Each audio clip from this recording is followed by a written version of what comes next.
temos a honra de convidar para este painel o excelentíssimo desembargador do Trabalho, João Pedro Silvestrin, integrante do Tribunal Regional do Trabalho da 4ª Região. Bem-vindo. E o advogado e doutor em Direito do Trabalho, Raimar Machado. Sejam muito bem-vindos. E o Luiz Henrique Cabanelos segue na mediação.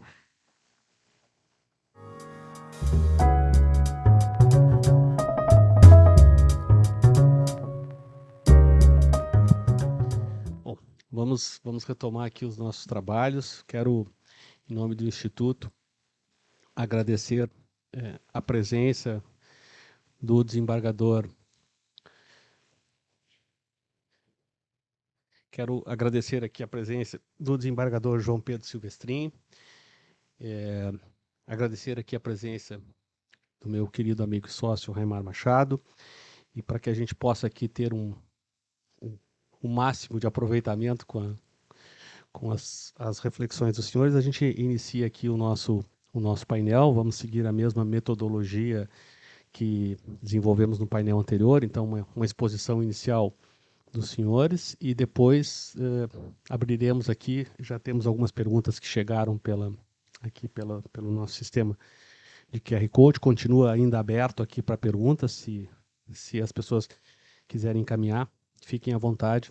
Até o encerramento das exposições a gente acolhe as perguntas. Então, deixo muito à vontade. Se começamos, acho que com o desembargador Silvestrin, depois, Raimar, podemos encaminhar assim? Desembargador, podemos encaminhar assim?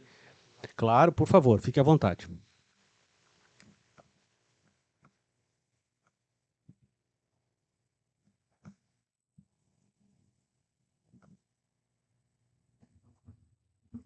Boa tarde a todas e a todos. É uma honra para mim poder participar desse evento. Agradeço imensamente o convite que foi feito pelo Dr. Raimar. Cumprimento também o nosso anfitrião, Dr. Luiz Henrique. O meu presidente, o desembargador Francisco, eu não o vejo aqui, mas em nome dele eu saúdo todos os desembargadores e desembargadoras do meu tribunal que aqui estão presentes. Saúdo o ministro Alexandre Aga Belmonte, que fez uma brilhante manifestação anteriormente. Também cumprimento o ministro Cláudio Brandão, que tenho certeza fará uma excelente palestra de encerramento, que lhe é peculiar, né, ministro Cláudio? Nós tivemos já 2 palestras e o ministro Alexandre foi eminentemente técnico. Tivemos as exposições do economista e de um empresário, e eu, na minha perspectiva, trago uma fala, a meu ver, um pouco mais leve, mas ela aborda esses temas, um pouco até, digamos assim, em defesa do próprio Poder Judiciário. Queria saudar também aqueles que nos acompanham pelos meios eletrônicos. O tema que é proposto, que é segurança jurídica e desenvolvimento regional, é um tema extremamente instigante. E digo isso pelo meu passado. Eu me formei no 2º grau, como técnico em contabilidade. Naquela época havia essa possibilidade. Advoguei por 22 anos numa empresa pública, onde os mais variados tipos de ações foram propostas. Me oportunizou que eu advogasse praticamente em todos os estados do país, advogasse perante o STJ, perante o TST e também perante o Supremo Tribunal Federal. Então me dá uma grande bagagem. E o aspecto econômico, na empresa que eu trabalhava, era o que mais se discutia, né? Então, eu tenho, digamos assim, um pouco de familiaridade com essas coisas. A previsibilidade das decisões judiciais tem sido um norte, a meu ver, buscado não só pelas alterações que são feitas nas normas de processo, mas também pelo próprio agir do Poder Judiciário. Nesse sentido, nós temos os temas de repercussão geral, que o Supremo tem decidido, e demais precedentes com força vinculante, que fazem com que um número expressivo de processos ande de forma mais rápida. Eu vou fazer aqui uma menção ao ministro Cláudio Brandão, porque a 7ª turma, ministro Cláudio, salvo engano meu, é a que mais tem suscitado incidentes de demandas de resolução repetitiva, ou de recursos repetitivos. E isso é instigante, como eu disse no início do tema, porque isso força com que todos aqueles que estão atuando se dediquem àquele tema e venham a, digamos assim, sinalizar para a sociedade, para o jurisdicionado e para o próprio juiz um caminho a ser seguido naquelas demandas. E aí eu entro no outro aspecto. Quem aqui já não ouviu falar que 2 processos idênticos foram julgados de modo oposto? Isso, a toda evidência, o que faz? Macula um pouco o Poder Judiciário. Eu vou fazer aqui uma menção do que dizia o saudoso ministro Luciano de Castilhos. Nada mais diferente do que 2 processos iguais. Um processo, para ser igual, para ser idêntico, ele tem que ter a mesma situação fática, identidade de fato e de direito. Então, quando as pessoas falam, o meu processo era igual ao outro e foi julgado diferente, muitas das vezes isso é fruto de uma análise afoita ou de quem não conhece efetivamente o processo. Por quê? E aí eu arremato. Os precedentes que estão sendo julgados hoje, os temas de repercussão geral e os precedentes do Tribunal Superior do Trabalho, para que eu, como desembargador, possa aplicá-lo, ele tem que ter o quê? Igual situação fática e igual situação de direito. Se não tiver, é um distingue e isso não será aplicado. O direito em si não se trata de uma ciência exata. Contudo, penso eu, as decisões judiciais, elas devem ter, na medida do possível, um elevado grau de previsibilidade. Já ouvimos isso hoje do ministro Alexandre e ouvimos hoje também isso do próprio economista que sinalizou. Nós temos que ter previsibilidade. Por isso, a necessidade de nós cultuarmos dentro do Poder Judiciário a questão da segurança jurídica. Se fala há muito tempo sobre isso, mas ela não é cultuada da forma como deveria ser. Tá? Porque a gente sempre primou, dentro do Poder Judiciário, pela independência do juiz, pela autonomia do juiz, do desembargador e até do próprio ministro. Mas cada vez mais essa autonomia, ela fica relativizada. E não porque nós não devemos tê-la, nós devemos dizer o que pensamos, mas por questão, a meu ver, de adotarmos o princípio da economicidade, princípio da razoável duração do processo, nós temos que curvarmos as decisões superiores. Eu, várias vezes, nas minhas decisões, eu ressalvo meu entendimento e digo que, por questão de política judiciária, por disciplina judiciária, eu adoto o entendimento em sentido diverso. Isso não me desmerece em nada, nem a mim e nem a minha decisão. Isso, a meu juízo, vai ao encontro do jurisdicionado que lhe leva a um processo, uma solução às vezes favorável, às vezes não, de modo mais rápido. Um aspecto que eu fico preocupado e menciono, eu não sei qual é a melhor solução para esse ponto, que o Poder Judiciário sofre, é quando há uma alteração da orientação jurisprudencial, sem que haja uma alteração na norma jurídica. Ou seja, ocorre uma mudança de interpretação. E muitas vezes isso ocorre por quê? E aí é que vem algo que me intriga. Vamos usar um exemplo. Nós temos um colegiado com 8 magistrados, 8 ministros, por exemplo, e 5 julgam de um lado e 3 de outro. Pacificou a matéria. Passados 3 anos, a regra é a mesma. Mas 2 ministros que votavam junto com os 5 se aposentaram e assumem outros 2 ministros que pensam diametralmente oposto do que aqueles que votavam. E aí o judiciário muda o seu posicionamento. Eu não sei como enfrentar isso, gente, porque a legislação é a mesma. Tá? E se a legislação é a mesma, onde que está a previsibilidade e a segurança jurídica?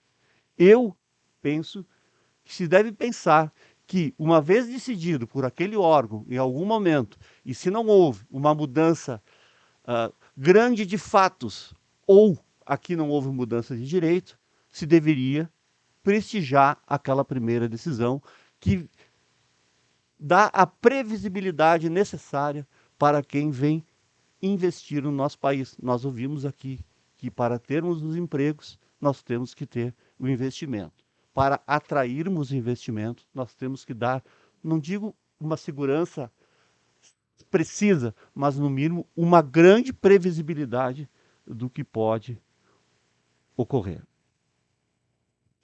Segurança jurídica, muitos pensam que é o que está na letra fria da lei. Segurança jurídica ou previsibilidade jurídica não é isso. Porque às vezes uma lei pode ser extremamente clara, evidente no seu enunciado, mas ser inconstitucional, ou seja, ela não vai ser aplicada. Então, segurança jurídica é a efetiva aplicação pelo Poder Judiciário, através da sua interpretação ao direito regrado, para solucionar o conflito. Isto sim vai ser o direito aplicado, que muitos chamam essa segurança jurídica como se fosse o direito solucionador. Então, este é o direito que incide naquele caso, e é aqui que está o início da segurança jurídica. A instabilidade ou a insegurança jurídica estimula o quê? Conflito e, por consequência, um infindável número de demandas judiciais. Basta a gente olhar os números do CNJ e impressiono, a meu juízo, hoje nós somos uma sociedade que vive em constante conflito. Eu já usei esse termo, constante conflito, quando eu estava substituindo o diretor jurídico da empresa que eu trabalhava, e quando pedi o primeiro relatório de demandas, estava sob responsabilidade da área jurídica dessa empresa mais de 2 milhões de processos. Foi na época daquelas ações do FGTS e do auge do sistema financeiro habitacional. Ou seja, chegamos e declaramos isso para a diretoria da empresa. Nós temos que solucionar isto. Nós não podemos estar em conflito com a sociedade, que é quem nos sustenta. Tá? E se conseguiu tirar do judiciário uma carga enorme de processos, através daquilo que muitos dos senhores, talvez alguns firmaram, outros nem sabem, porque eu vi que tem jovens aqui, né? O famoso acordo daquelas ações do FGTS, onde as pessoas preenchiam aqueles dados e encaminhavam para a empresa, e depois, a tempo e modo, esses valores eram creditados. Através dessa ação, se retirou do Poder Judiciário um impensável número de processos. No dia que o Supremo Tribunal Federal julgou essa demanda, na época, o então presidente do Supremo Tribunal Federal, o ministro Marco Aurélio, eu era o que cuidava da área contenciosa da empresa, me ligou e ele me chamava de Gaúcho. Ele, Gaúcho, resolvemos o problema dos planos econômicos do FGTS. Eu digo, não resolveram, presidente, infelizmente. Mas como não resolvemos? Tiramos 2 planos ou 3 planos, sobraram só 2. Eu digo, sim, ministro. Agora nós vamos ter que enfrentar novamente, criar toda uma estrutura, porque nós temos um infindável número de ações rescisórias para ajuizar, haja vista que muitas ações já tinham transitado em julgado. Como é que se solucionou essa questão de não entrar com tantas ações rescisórias? Procurando os sindicatos que tinham o maior número de demandas e fazendo acordo com eles de que antecipávamos a forma de liquidar o processo mediante a renúncia desses planos que o Supremo tinha retirado. E, graças a Deus, a maioria das entidades sindicais compreenderam e atenderam esta solução que foi apresentada. A Justiça Federal até hoje agradece à empresa por ter feito isso, porque eles não tinham como julgar mais processos. Era só esse tipo de processo que tramitava naquele aspecto. Só para vocês terem uma ideia de como as coisas estimulam o conflito, né? Mas um outro aspecto que eu queria frisar, e pena que o empresário e o economista não estão aqui, é que eu tenho uma visão um pouco diferente. Eles dizem que o judiciário é moroso, que demora muito para solucionar. Podemos ter um pouco de culpa nesse aspecto, mas às vezes nós somos limitados também, não só por questões de capacidade humana, mas por questões físicas, questões de espaço. Eu seria ingênuo se eu não pensasse que o Poder Judiciário, determinadas áreas, ele é utilizado como um meio de abrandar, protelar o cumprimento das obrigações ou o adimplemento de débitos. Isso porque muitas vezes é mais econômico, e aqui entra a palavra base, é mais econômico defender-se e ao fim cumprir as decisões do que implantar de forma imediata e efetiva uma solução à questão posta no dissídio.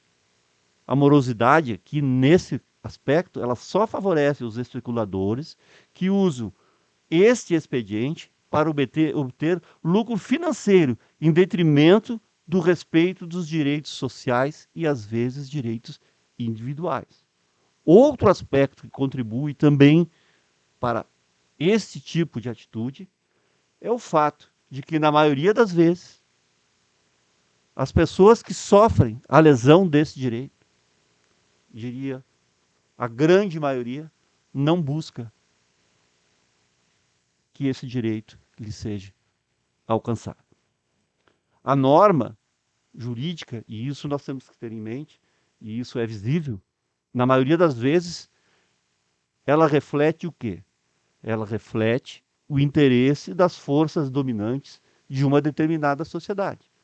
E aqui foi dito, o Congresso, como é que ele se compõe? Com pessoas que representam um grupo X de pessoas, representam, digamos assim, alguma linha de pensamento, e isso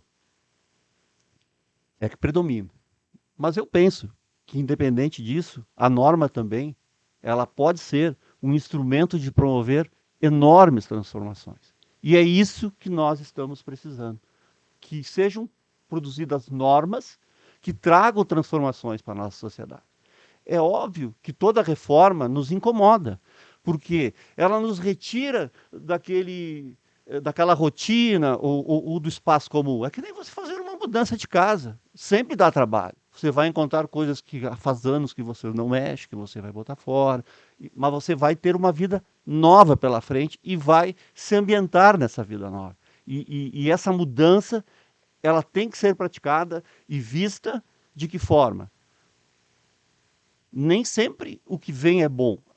Pode ser mal, mas você tem que sopesar, você tem que pensar. Eu fico muito triste quando eu vejo que uma norma ela é publicada num dia e no outro essa norma já é criticada. Não deu nem tempo de se entender por que foi feito. Quem participa de uma negociação com, vamos usar aqui o exemplo, com japoneses, digamos, que a gente faz cursos de negociação. Se uma equipe japonesa te entregar uma proposta de um acordo e você pegar a proposta, olhar a proposta e disser para ele, não aceito, ele não negocia mais contigo. Ele quer que tu pegue aquela proposta, por mais absurda que seja, que você a estude e depois você apresente a sua para eles, eles vão fazer a mesma coisa, por mais, digamos assim, absurda que possa parecer. Então, às vezes, esse tempo de você pensar sobre o que está sendo posto e por que está sendo posto é de extrema importância, para que você possa visualizar até uma forma de decidir. Outro ponto que eu entendo de extrema sensibilidade dentro dessa questão do desenvolvimento de segurança jurídica é a questão do monopólio estatal na prestação jurisdicional. Foi feita uma pergunta nesse sentido e foi respondido, que é a questão das mediações e das arbitragens que poderiam solucionar de uma forma mais rápida. Aqui eu vou puxar um pouco a brasa para o nosso regional, que já faz de longa data que nós, sem que o processo esteja juizado, no âmbito das ações coletivas, os vice-presidentes do tribunal sempre se dispuseram a atender as partes e discutir e buscar um acordo. Isso tem feito com que o nosso tribunal, embora de forma silenciosa, tem conseguido fazer com que inúmeras greves que porventura pudessem acontecer não acontecem. E o não acontecimento de uma greve implica no quê? Implica em não ferir o desenvolvimento regional. Uma greve de transporte público, gravíssima. Uma greve de saúde, mais grave ainda. Então, esse é um mérito que o nosso tribunal tem. E o nosso tribunal faz um excelente trabalho, um exemplar trabalho nessa linha. e até os corregedores que estiveram nos visitando já sinalizaram nessa linha. O primeiro achou que era uma atitude um pouco, digamos assim, afoita, porque não havia a demanda, mas diante dos resultados virou uma recomendação. Né? E eu fico muito feliz de ter passado pela vice-presidência do meu tribunal, ter feito negociações numa época bem complexa, em que nós saímos de um auge econômico e de índices de inflação, digamos assim, um pouco mais elevados, e quando eu fui fazer as negociações, nós estávamos numa crise econômica e com índices inflacionários baixos e as empresas sem condições de arcar com o índice passado. Essa é uma crítica que eu faço na questão dos dissídios coletivos, porque o dissídio coletivo ele repõe algo que já aconteceu. E enquanto você faz um acordo de lucros e resultados olhando para frente. Tá? E então hoje nós temos empresas que preferem privilegiar um plano de lucros e resultados com valores mais expressivos do que um próprio reajuste. E aí você enfrenta nas negociações as questões digamos, dos idealismos em que está vinculado cada uma das entidades sindicais de aceitar ou não esse tipo de procedimento. Eu vi já algumas circunstâncias onde o aumento postulado daria em torno de, digamos, R$ 100 por mês no salário do empregado, você multiplica isso por 12, você vai atingir um aumento de 1.200, bota mais 50% de FGTS e outros custos, lá vai chegar a R$ 1.800.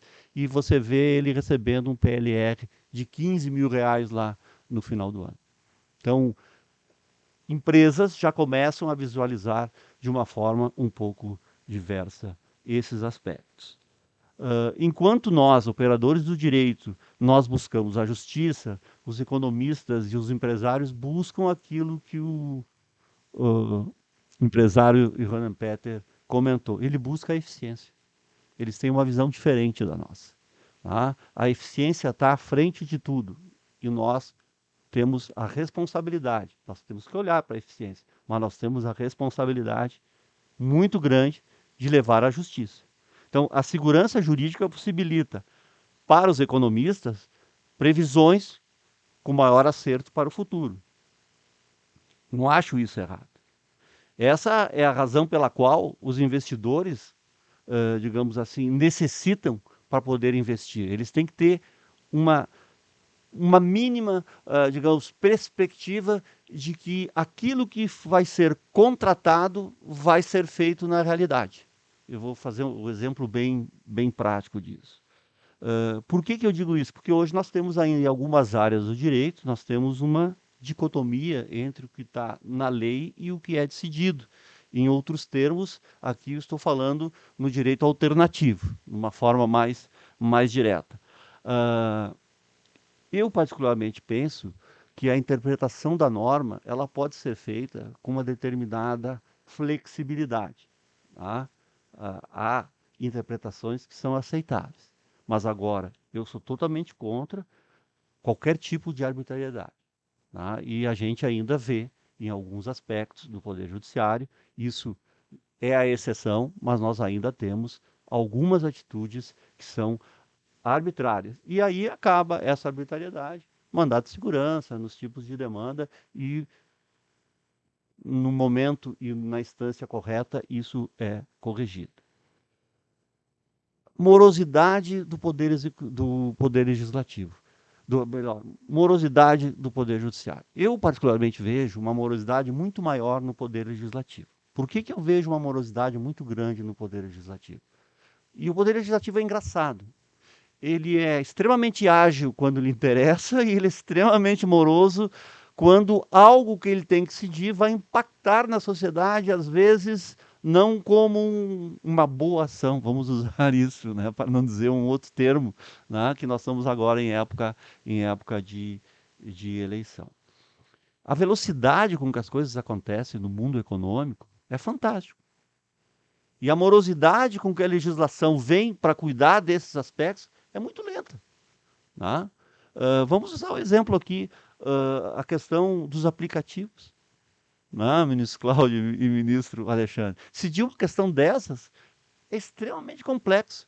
Né? Nós, os regionais, a gente se debruça em cima do fato. Né? Lá no TST a coisa já chega, às vezes, sem condições, que o ministro Alexandre disse. Por que um processo é visto matéria de fundo e outro não? Porque está mal aparelhado o recurso, as questões não são as mesmas. Mas, tá vendo? É isso. Não, ministro Alexandre. Então, a gente tem que ter essa visão.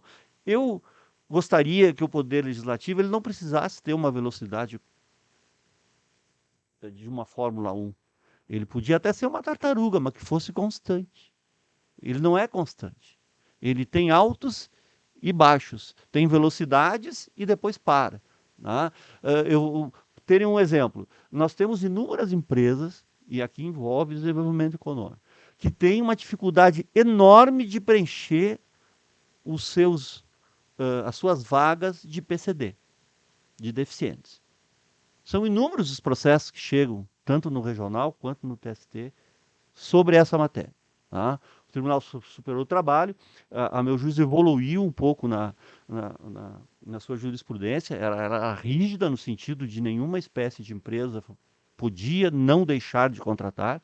Hoje, se a empresa demonstrar que usou todos os meios possíveis para preencher aquelas vagas, há uma certa relatividade. Tá?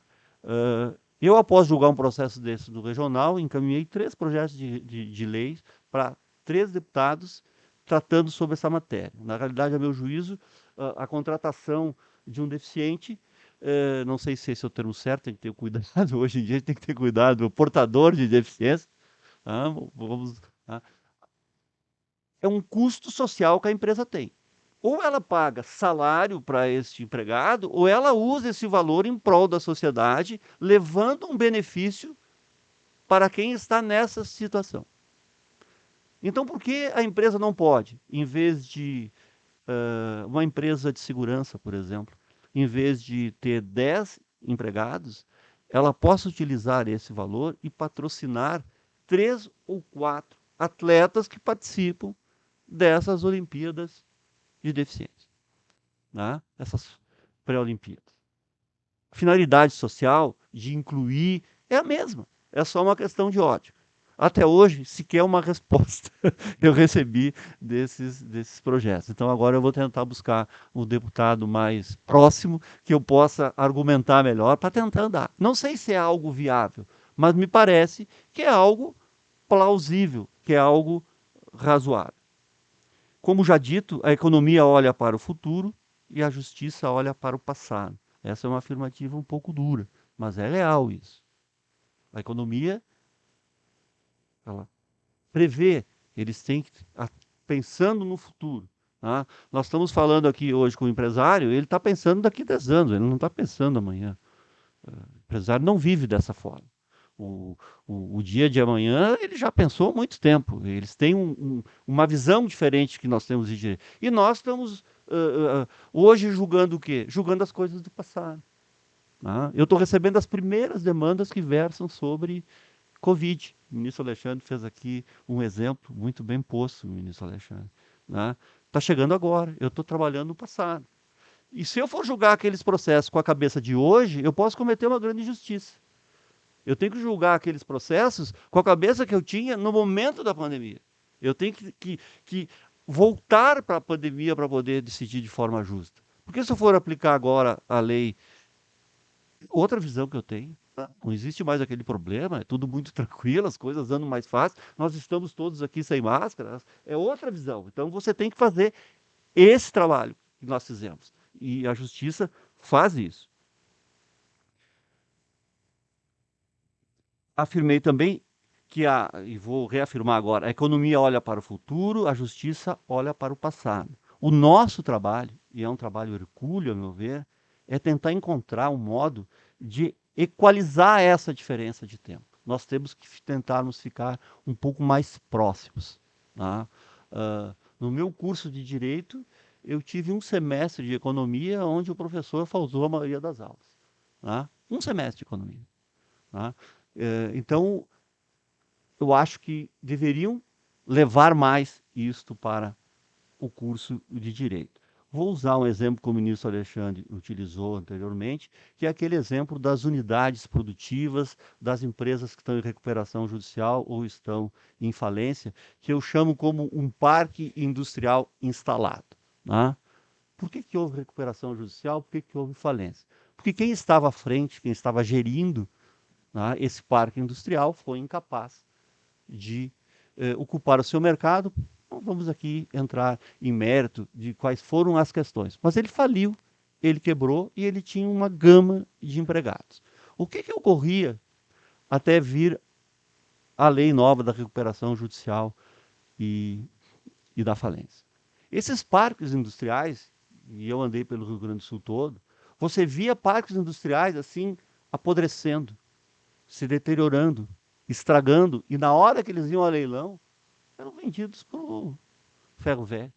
Que valor adentrava para a falência ou para a recuperação judicial para fazer frente aos débitos trabalhistas?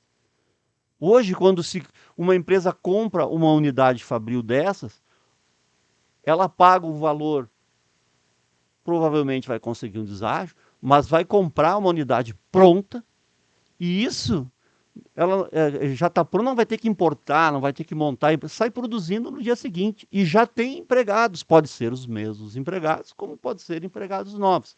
Tínhamos aquela questão da sucessão ou não de empregadores. O ministro Lewandowski, pelo que eu compreendi da manifestação do ministro Alexandre, deu na época uma liminar, e hoje está pacífico no sentido de que não se configura a sucessão trabalhista. A meu ver, olhando hoje essa lei com outros olhos, num primeiro momento eu achei que era uma afronta, que retirava direito dos empregados, mas hoje eu vejo com olhos um pouco diversos, porque me parece que entrando esse valor de uma unidade produtiva para fazer frente a esses débitos, é muito mais interessante que aguardar um período e vender essas máquinas para um ferro velho. Então essa é uma visão que eu tenho e trago. É fácil, depois de tudo que nós ouvimos até o presente momento, concluir que para que nós tenhamos um desenvolvimento regional econômico, é necessário que tenha, no mínimo, previsibilidade jurídica, para que aqueles que aqui venham investir os seus valores tenham, no mínimo, a certeza de que grande parte do que foi contratado vai ser efetivamente observado. Queiramos nós ou não, e aí o registro, os tribunais ainda são os refúgios finais onde ocorre a garantia da aplicação das leis e o reconhecimento dos direitos sociais. Tá?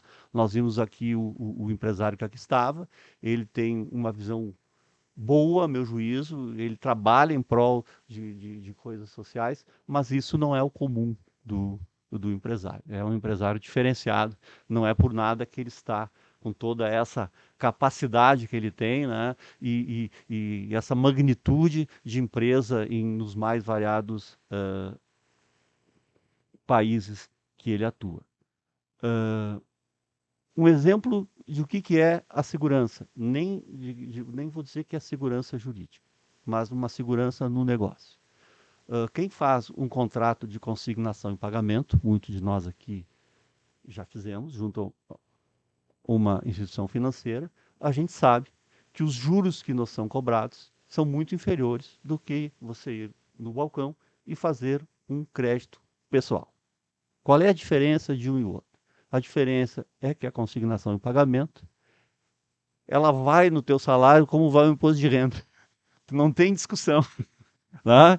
Simplesmente está descontado. Essa é uma segurança que quem está investindo o dinheiro tem de retorno. E essa segurança faz com que ele possa te dar um bônus, que para mim não é bônus, já está cobrando muito, mas reduz um pouco o juro. Se você vai no crédito pessoal, onde não tem nenhuma garantia, a não ser um fiador que você tem, ou um bem que você dê em garantia, como se você não pagar e o fiador não pagar, ele vai ter que levar esse bem a leilão, o custo dessa operação é muito maior. Então, os juros dessa operação é maior. Você traz isso para um exame jurídico, de uma norma jurídica que te dá mais segurança, um sistema jurídico que te dê mais segurança e outro que te dê menos. Onde você vai investir? Obviamente que você vai investir naquele que te dá mais segurança. Eu vou usar um exemplo e finalizo. A Constituição Federal de 1988, quando editada, ela tinha no seu artigo 198, parágrafo 3º, uma regra que dizia o seguinte, em resumo: as taxas de juros reais não poderia ser superior a 12% ao ano. Essa norma ela foi revogada em 2003 pela Emenda Constitucional 40. Mas enquanto ela esteve em vigor, no mesmo mês de outubro que foi proclamada a nossa Constituição, adentrou uma DIN, uma ação direta de inconstitucionalidade no Supremo Tribunal Federal, que recebeu o número 4, dígito 7, onde foi questionada exatamente essa limitação dos juros. No ano de 1999, ou seja, no ano de 1989, em fevereiro, decorridos praticamente 5, 6 meses, o Supremo Tribunal Federal, por unanimidade, indeferiu a medida cautelar postulada. Contudo, 2 anos depois, em março de 1991, por ocasião do julgamento da ação principal, a autoaplicabilidade da limitação constitucional de juros reais de 12% não foi reconhecida. Definiu o Supremo entendimento quanto a não ser autoaplicável o parágrafo 3º do artigo 192 da Carta Magna.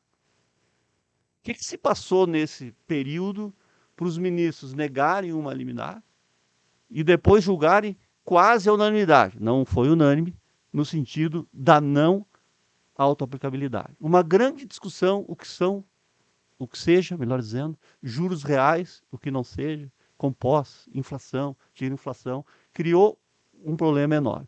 E que criou um outro problema, que aí os economistas adentraram na questão e foram explicitar que juros, para que servem os juros? Para que a economia usa juros? Hoje, por que a nossa taxa Selic está em 12,5%, 13%? Primeiro, para conter consumo.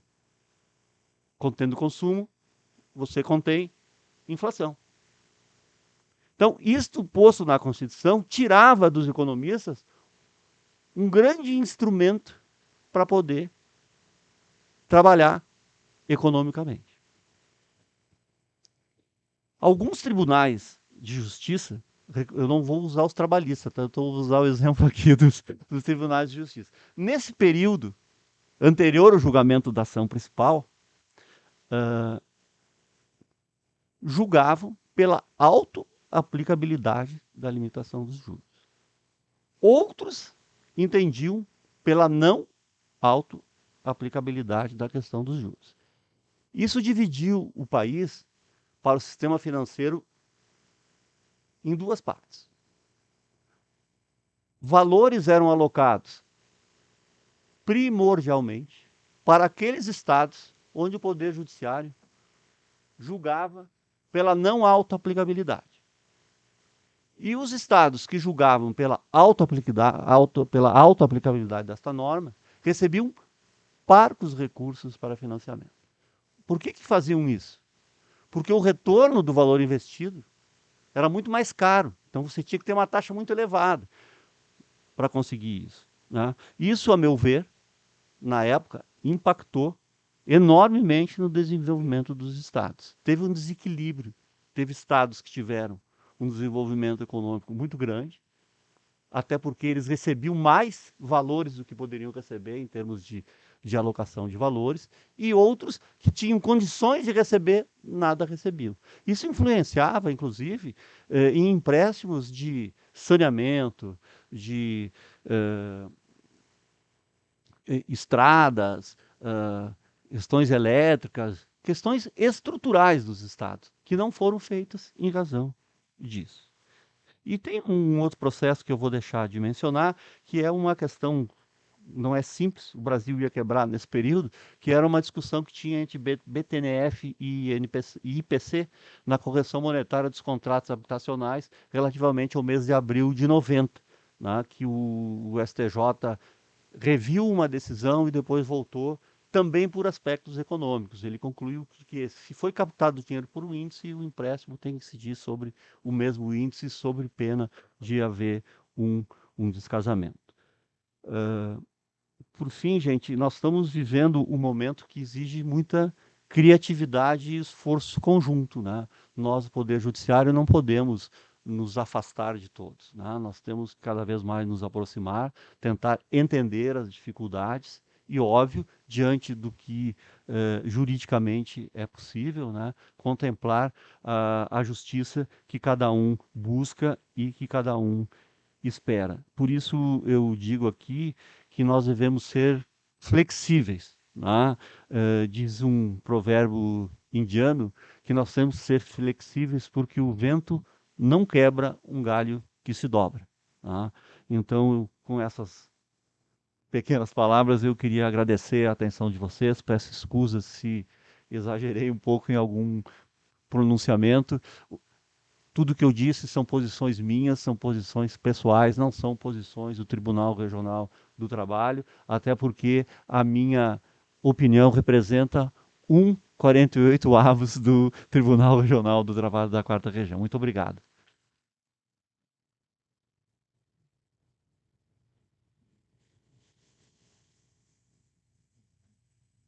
Muito obrigado, desembargador Silvestrin. Eu passo de pronto aqui a palavra ao Dr. Raimar, para que faça a sua exposição, só pedindo, Dr. Raimar, um pouquinho de atenção ao nosso tempo aqui. Eu sou conhecido pelo meu poder de síntese, então não se preocupem. Bom, pessoal, sobrou pouco agora para falarmos, eu serei sintético até porque não me deixaram muita coisa para dizer e ficar repetindo o que já foi dito não teria muita graça. Embora eu vá rebater o que o Agra falou aqui da tribuna integralmente, né? Então vou gastar um tempinho para isso. Não, mas na verdade, qual era a visão que eu gostaria de transmitir para vocês? Eu não quero ser pessimista, mas eu não levo assim, eu não tenho muita confiança nessa conjugação da civil law com a teoria de princípios, que surge praticamente na mesma época, logo depois da Revolução Francesa, no século XVIII. Eu acho que uma coisa complicou a outra, né? Porque deu uma amplitude na interpretação incompatível com a segurança jurídica, que é o assunto da nossa discussão de hoje. Ou seja, a liberdade de pensamento e a liberdade de enfrentamento dentro de um sistema axiológico da norma escrita, que veio para dar segurança jurídica, isso aí, de certa maneira, destruiu a possibilidade de termos uma previsibilidade com relação à lei.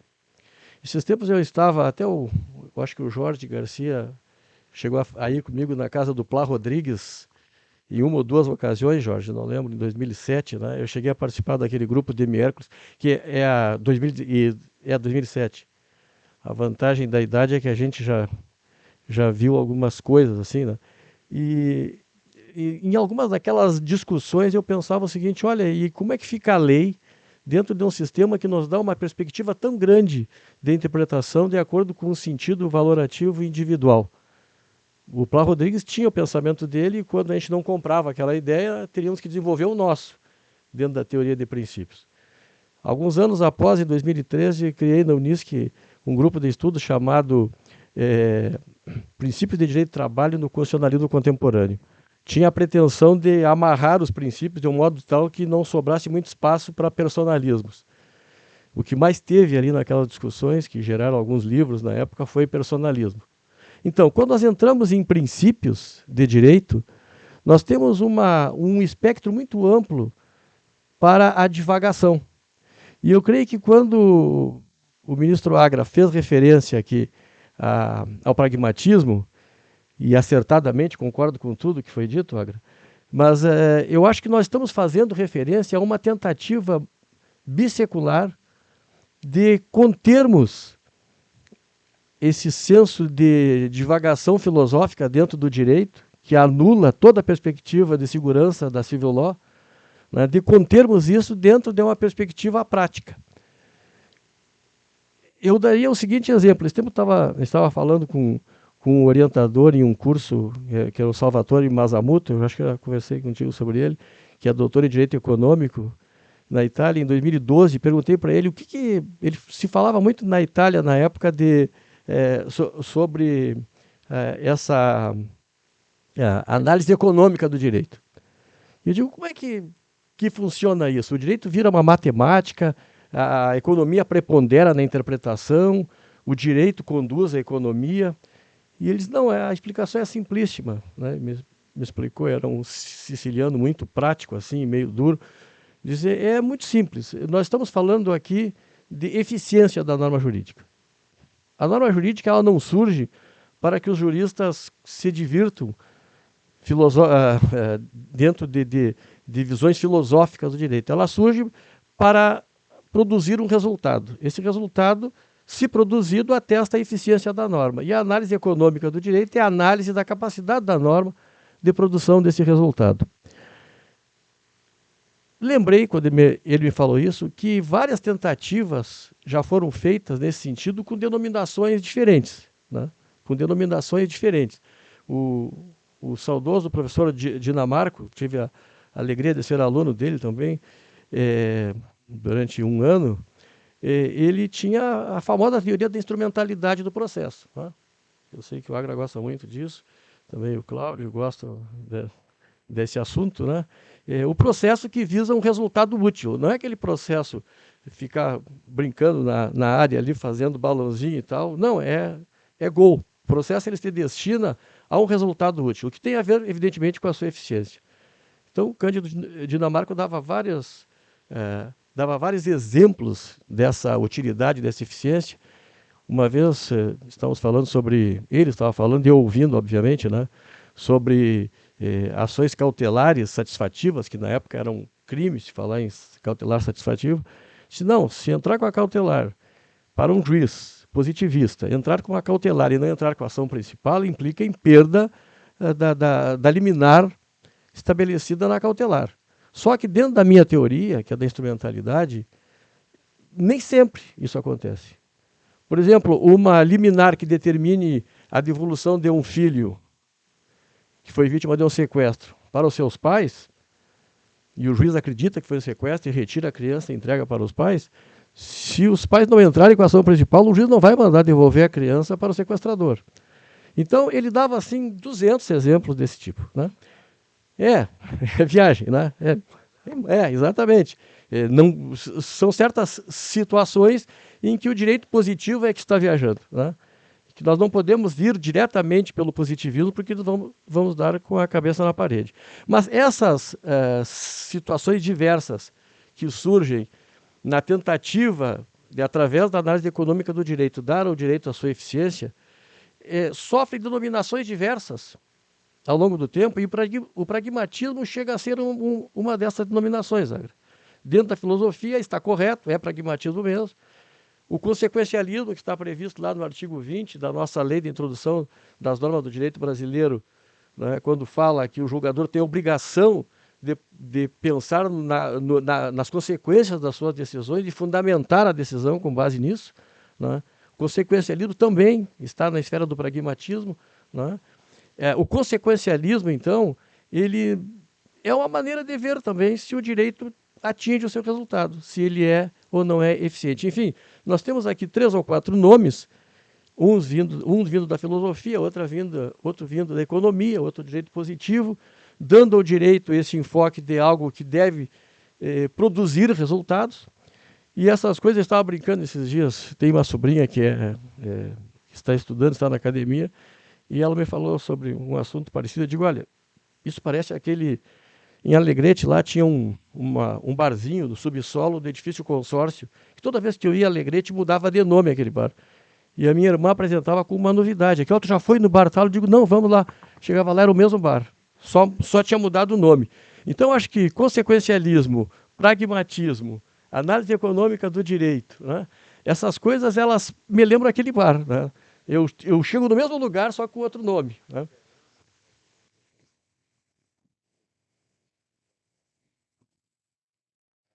Sim, exatamente. Está normatizado, está positivado.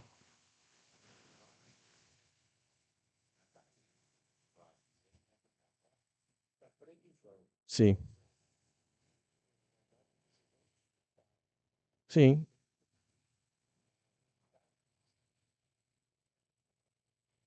É diferente de antigamente simplesmente se preocupar em dar a decisão como coisa julgada. Se aquela coisa julgada e atingir ou não os objetivos, Sim. É um pouco. É a evolução. Né? Foi quando rebaixaram o teto e botaram um piso diferente no barzinho, mas melhoraram. Antiderrapante. Nós não vamos derrapar nesse piso. Mas, bom, qual é a minha preocupação aqui? Né? Eu não quero ser pessimista. Né? E eu diria assim: dizem que o Wittgenstein tinha 200 pontos de QI. Eu, com os meus 50 pontos, tenho que copiá-lo, porque se eu tentar inventar alguma coisa diferente, eu vou ser mais burro do que normalmente seria. Mas ele dizia o seguinte: né? A filosofia é uma impossibilidade prática, porque nós não temos um instrumental para a filosofia, não temos palavras ou frases ou perguntas que permitam respostas no âmbito da filosofia. Por isso a filosofia morreu, segundo ele. Né? O direito ele não morreu ainda, mas ele convalesce do mesmo mal. Nós temos uma dificuldade muito grande, porque nós lidamos. Eu não vou fazer pergunta agora, senão vou dizer que eu estou imitando o Dr. Jorge, né, que eu adorei a palestra dele. Mas eu perguntaria, se não fosse por isso, né, quantas leis nós tínhamos no Brasil em 2007? Agora, recentemente. 3.300.000 leis. 2017, 5.700.000 leis. Crescimento de 70%, né, na produção normativa. Por isso que o Silvestrin falou que os nossos legisladores são lentos, eu até me apavorei, né? Porque se eles forem mais rápidos do que isso. Agora vamos pensar num sistema, Silvestrin, em que se diga assim: olha, a ninguém é dado descumprir a lei alegando seu desconhecimento. E vamos pegar um dos milhões de analfabetos que existem no Brasil hoje. Ninguém é ninguém, o analfabeto também é cidadão e está dentro dessa previsão normativa. Né? Esse analfabeto, não precisa nem ser analfabeto, vou pegar o meu exemplo mesmo. Né? Nós não temos a menor condição, sei ler, a menor condição de termos conhecimento do conteúdo de 5.700.000 leis. Mas digamos que eu tivesse uma memória excepcional, né? E eu conseguisse decorar essas 5.700 leis. Eu não estaria com o problema resolvido. Porque eu teria que saber o que tu pensa dessa lei, o que o Cláudio pensa, o que o Alexandre pensa. Exatamente. Né? O que a Carolina, o que o Márcio, o que o Rodrigo, né? Todos, eu não vou citar o nome de todos os magistrados que estão aqui, mas na medida em que nós temos uma norma que, aplicada pela via da interpretação literal, não leva a lugar nenhum, nós temos que usar um padrão axiológico que ainda não está consensuado entre os magistrados, portanto, cada um tem o seu, né? E não vamos falar que os precedentes e as súmulas resolvem o problema, que para chegarmos até lá, discutindo numa escalada recursal, num processo com base na súmula, nós vamos esbarrar, inclusive, na questão da admissibilidade, que é gravíssima, numa série de problemas que dificultam o atingimento dos tribunais superiores para pôr uma pá de cal naquela discussão. Então, também não vou dar exemplo trabalhista, que é meio perigoso aqui, mas eu vou dar um exemplo. Supremo Tribunal Federal resolve entender, e já aconteceu isso antes, que um determinado tributo que viemos pagando há anos é inconstitucional. O que acontece se eu estou recebendo um dinheiro que não me pertence, que não é meu e que eu não deveria ter cobrado? Eu tenho que devolver todo aquele dinheiro. Enriquecimento ilícito. Mas o Supremo já decidiu dizendo o seguinte: olha, é inconstitucional, eu vou modular os efeitos com eficácia ex nunc, significa que a partir de agora não se paga mais, e esses 20 anos que vocês pagaram aí fica para o governo. Não? Isso aí não é a consagração da apropriação indébita? Então, se eu fosse julgar, eu diria, só que, claro, eu sou suspeito porque sou acho que nem tenho pago imposto há uns 50 anos, né? Mas eu sou contribuinte, né? Mas eu diria o seguinte, olha, não dá, vocês estão consagrando uma apropriação indébita, um roubo por parte do governo. Porque se vocês estão dizendo que esse tributo não é devido, modular efeitos dando eficácia ex nunc, é a mesma coisa de dizer, olha, mas o que tu pagou, deixa com eles lá.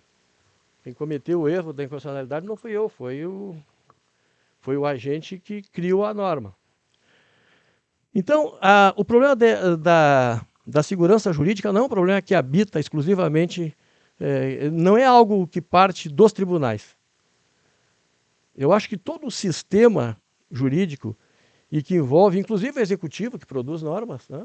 Nós temos aí, agora mesmo, essa medida provisória 1108, se não me engano, né? Ela tem erros ali tenebrosos. Dá para se entender que tem que ter controle de horário só para quem trabalha, que quem trabalha por tarefa não precisa controlar, né? E só controla se não for por tarefa, mas lendo ali, a vírgula está colocada num ponto tal que dá para entender que ninguém tem o direito de ter o seu horário controlado. Então, eu acho que tem 3 ou 4 artigos assim nessa medida provisória que passaram mal escritos e que agora ela vai valer. Eu acho que daqui a um mês já é lei, não sei. Será que vai? Me garante? O governo... Bom, se o governo se arrependeu disso, menos mal, né? Ainda há luz no fim do túnel, então. Sim, então tá bem. Entendi o motivo do arrependimento. Mas bom, a verdade é que, no exemplo que eu dou, nós temos os 3 poderes conspirando contra a segurança jurídica, né? E acho, inclusive, que o judiciário é o mais inocente dele, porque o judiciário lida com uma norma que já existe. Quem criou a norma atrapalhada, com sentido dúbio, usando palavras que são que tem que são polissêmicas, né? Com pluralidade de sentido que atrapalha imensamente a definição do conteúdo normativo que está dentro da lei. Isso vem ou do Poder Legislativo ou do Executivo quando se mete a legislar, né? Antes de aprender a governar, já estão legislando, daqui a pouco estão julgando também, se deixarmos, né? Então, eu creio que o grande problema que nós temos aqui é, na verdade, um problema que surge, eu falei que surge lá na Civil Law, no século XVIII, mas é um problema que se agrava com o passar do tempo, porque ao contrário dos outros problemas que a civilização vai resolvendo aos poucos, ou tentando resolver, o problema da superprodução normativa é um problema que aumenta na medida que o tempo passa. Porque nós vamos acrescentando aquelas leis que já existem, outras que não casam com as que já existem. E aí o julgador se depara, então, com uma série de normas.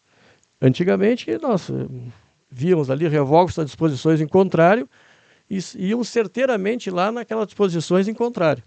Quando eu fiz a minha faculdade, lá em 77, era assim. Agora, quando nós falamos revoga essas disposições em contrário, nós temos que pedir para uma equipe de estagiários ficarem tomando nota de tudo que existe sobre aquele assunto para tentarmos saber quais são as 200 disposições em contrário que devem ser revogadas. E nem sempre nós conseguimos achar tudo. E aí, então, além de todas as confusões já estabelecidas, começam a conviver dentro do mesmo sistema normativo normas com conteúdos díspares sobre a mesma matéria fática. E aí sim, já não se trata mais de uma escolha meramente axiológica. Se trata de uma escolha, mamãe mandou, eu vou escolher qual é a lei que eu vou aplicar. Não é mais dentro da mesma lei descobrir qual é o seu sentido, através da inspiração principiológica, ou seja lá de que forma. Não, eu vou ter que escolher uma das leis. E estava vendo com relação a essa medida 108, tem uma disposição dentro da CLT que é contrária a essa matéria que diz respeito ao controle de horário, sabe bem, né? Eu vou escolher. Então, se eu sou advogado da empresa, eu vou dizer, olha, para mim é essa. Se eu sou advogado do reclamante, para mim é aquela. Se eu advogo um pouco para a empresa e um pouco para reclamante, vão dizer que eu sou esquizofrênico, porque ontem era aquela, hoje é essa. É um sistema que não nos ajuda muito, né? Então, soluções. Eu não tenho solução, evidentemente, para isso, mas tenho um palpite, né?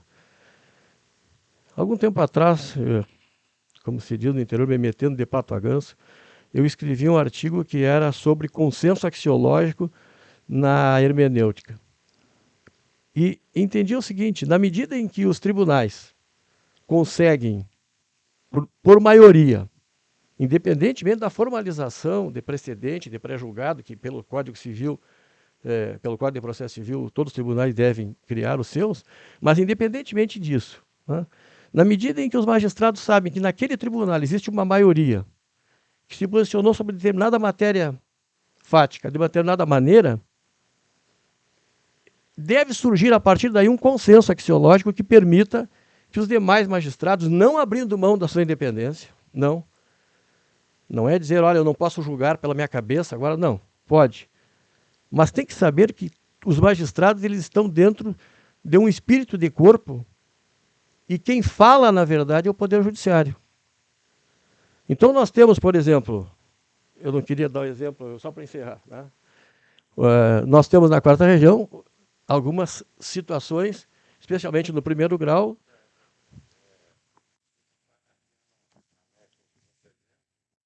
Ah, está?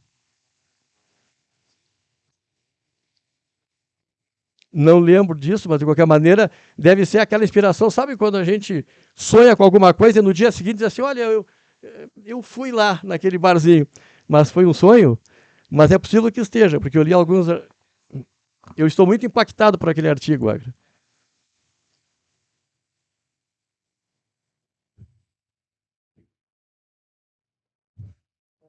Sim, exatamente.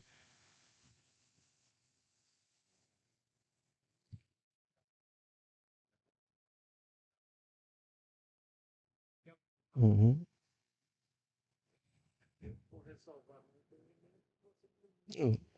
É, é nesse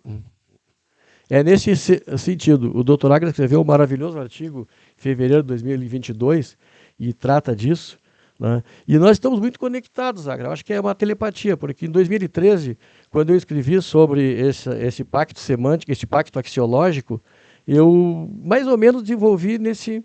Também não conhecia esse artigo, mas eu desenvolvi algo nesse sentido. Olha, se a maioria já julgou assim, né, eu vou ter que respeitar os meus pares e saber que eu falo que eu sou uma manos longa do judiciário, que eu não sou um tribunal, que eu sou uma pessoa e integro um tribunal. Mas, por exemplo, seguro garantia. Esses dias uma colega de São Paulo, escabelada, me liga e diz, olha, eu entrei com seguro, fiz tudo, mas a magistrada não aceita seguro garantia. Bom, se não aceita, né, eu digo, o nosso tribunal aceita. Então, aquela ideia, há juízes em Brasília, eu invoco aqui, há juízes na Avenida Ipiranga, né? Ou é a Praia de Belas ali, né? Quer dizer, nós vamos ter que ir para lá, né? E lá se diz, olha, não, cabe, não tem como não. Mas se a pessoa se atrapalha, perde um prazo, algo assim, termina, né? A questão da substituição do seguro garantia, o cliente quer substituir, aí o juiz diz assim, não, substituição não. Ah, mas o CPC diz que vale como dinheiro. Vale se tu indicares nas 48 horas. Depois disso não é mais indicação, é substituição, então não aceito. Quer dizer, aí é a interpretação delirante, né? Claro que isso é uma minoria, claro que isso... Mas muitas vezes isso é uma minoria, mas quebra uma empresa, uma interpretação dessa. Porque no processo que eu estou falando, se discutia uma condenação de 8 milhões e não se aceitou o seguro-garantia, porque o juiz entendia que esse negócio de seguro-garantia não... como dizia o Jânio Quadros, né? A lei no Brasil é que nem vacina, às vezes pega e às vezes não pega, né? E eu tomei umas vacinas para a Covid e eu acho que isso foi que me perturbou um pouco, porque não pegou, né? Então, pessoal, eu agradeço imensamente a atenção de todos, eu não tenho mais nada para dizer, né? Muito obrigado.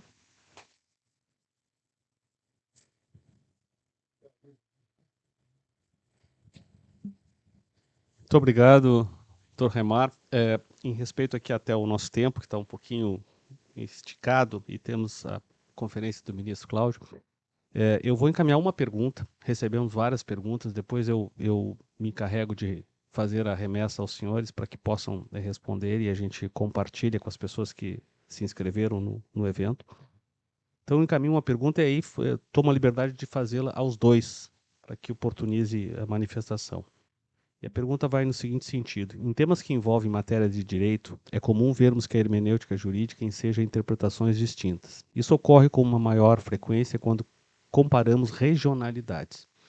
E essa interpretação aberta e distinta gera incertezas jurídicas, sociais e econômicas. Como criamos uma agenda positiva em nossa sociedade para debatermos a busca de uma hermenêutica jurídica mais uniforme?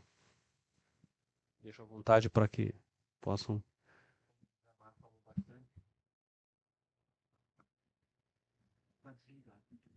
Agora, como o Raimar falou bastante agora, então eu vou responder primeiro, né?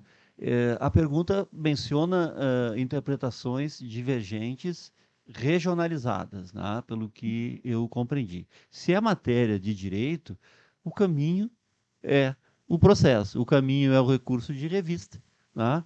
O TST vai exercer a sua função de apreciar a matéria. Se houver divergência de interpretação nas turmas do TST, caberá embargos e a SDI1, onde atua o ministro Cláudio de forma brilhante, né? O ministro Cláudio vai definir a questão, matéria de direito. Este é o caminho, né? Não há outro meio previsto na legislação, né? Se eu, no caso, digamos, anteriormente, no meu regional, se houvesse divergência de interpretação nas turmas, nós tínhamos o IUJ, né? E que nós fizemos bastante IUJ no nosso tribunal. Nosso tribunal foi muito elogiado na época da Lei 3.015, acho que foi um dos que mais produziu IUJs. Alguns que nos auxiliaram, alguns que nos prejudicaram em razão da tese que nós firmamos. Infelizmente, o caminho para solucionar essa questão é por meio do processo mesmo, doutor Luiz. Obrigado, desembargador. Doutor Raimar. Não, serei bem breve agora é sério. A questão é a seguinte: a hermenêutica, embora a gente pense que hermenêutica jurídica é direito, hermenêutica jurídica é matéria da filosofia, né? Ou, quando muito, da filosofia do direito.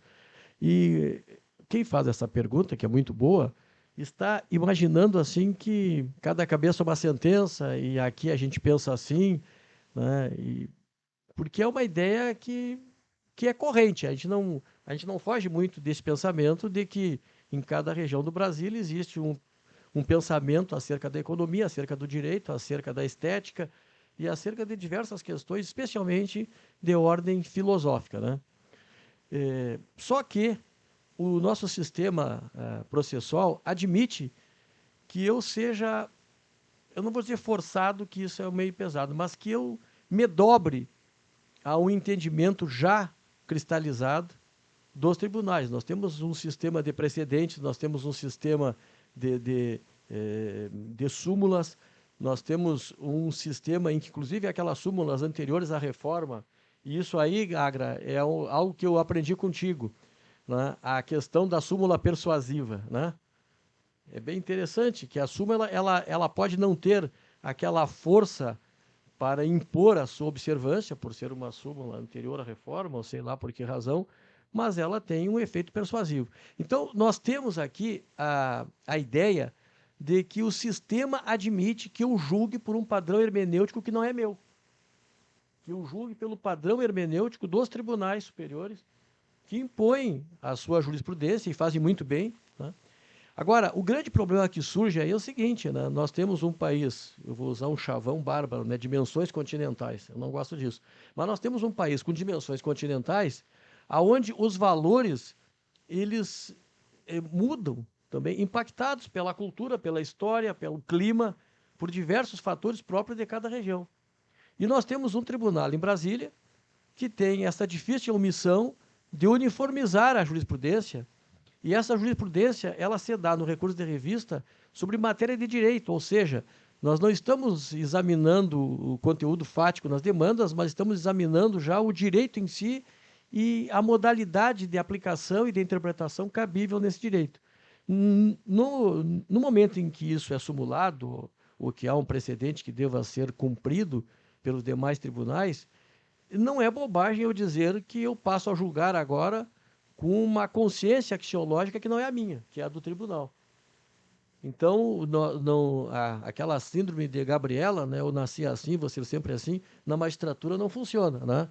Se eu estiver pensando diferente do tribunal, eu vou me dobrar ao precedente, vou me dobrar à súmula, e a partir dali eu vou seguir decidindo por um padrão hermenêutico que eu tomei emprestado do tribunal. E isso não é algo assim que é aconselhável, isso é uma obrigação, né?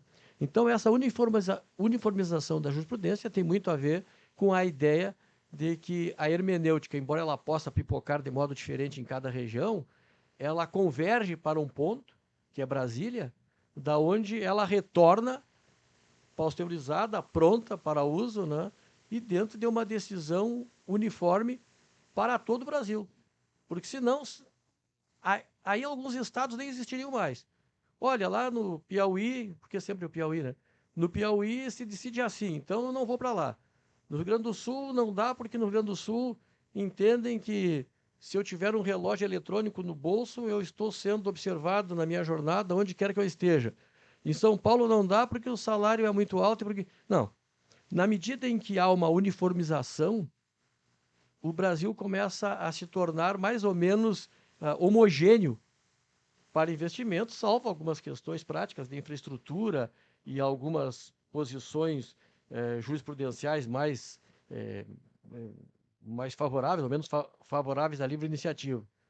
Mas, enfim, pelo menos nós estamos dando um grande passo no sentido de uma homogeneização que, com o tempo, pode tornar o país uma coisa só em termos de compreensão jurisprudencial, né? Então, eu diria que não há uma solução imediata, é uma solução lenta, mas é uma solução que virá com o tempo na medida em que essas situações todas estejam pacificadas pelos tribunais superiores.